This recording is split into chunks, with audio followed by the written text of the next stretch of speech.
తోటి పెద్దను, క్రీస్తు శ్రమలను గుర్చిన సాక్షిని, బయలుపరచబడబోవు మహిమలో పాలివాడును నైన నేను మీలోని పెద్దలను హెచ్చరించుచున్నాను.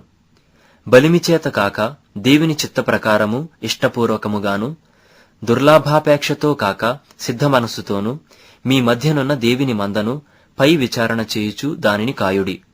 మీకు అప్పగింపబడిన వారిపైన ప్రభువులైనట్టుండక మందకు మాదిరిలుగా ఉండుడి. ప్రధాన కాపరి ప్రత్యక్షమైనప్పుడు మీరు వాడబారని మహిమ కిరీటము పొందుదురు. చిన్నలారా, మీరు పెద్దలకు లోబడియుండుడి. మీరందరూ ఎదుటివాని ఎడల దీనమనస్సు అను వస్త్రము ధరించుకొని మిమ్మును అలంకరించుకొనుడి. దేవుడు అహంకారులను ఎదిరించి దీనులకు కృప అనుగ్రహించును. దేవుడు తగిన సమయమందు మిమ్మును హెచ్చించినట్లు ఆయన బలిష్టమైన చేతి క్రింద దీన మనస్కులై యుండుడి. ఆయన మిమ్మును గూర్చి చింతించుచున్నాడు గనుక మీ చింత యావత్తూ ఆయన మీద వేయుడి. నిబ్బరమైన బుద్ధి గలవారై మెలకువగా ఉండుడి. మీ విరోధి అయిన అపవాది గర్జించు సింహము వలె ఎవరిని మృంగుదునా అని వెదకుచూ తిరుగుచున్నాడు. లోకమందున్న మీ సహోదరులయందు ఈ విధమైన శ్రమలే నెరవేరుచున్నవని ఎరిగి విశ్వాసమందు స్థిరులై వానిని ఎదిరించుడి.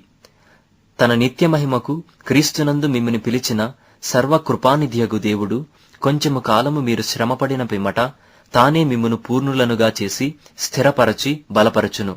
యుగయుగములకు ప్రభావమాయనకు కలుగునుగాక. ఆమేన్. మిమ్మును హెచ్చరించుచు ఇదియే దేవుని సత్యమైన కృప అని సాక్ష్యము చెప్పుచు సంక్షేపముగా వ్రాసి మీకు నమ్మకమైన సహోదరుడని నేనెంచిన సిల్వాను చేత దీనిని పంపుచున్నాను. ఈ సత్యకృపలో నిలుకడగా ఉండుడి. బబులోనులో మీవలే నేర్పరచబడిన ఆమెయు నా కుమారుడైన మార్కును మీకు వందనములు చెప్పుచున్నారు. ప్రేమగల ముద్దుతో ఒకనికి ఒకడు వందనములు చేయుడి. క్రీస్తునందున్న మీకందరికిని సమాధానము కలుగునుగాక. ఆమేన్.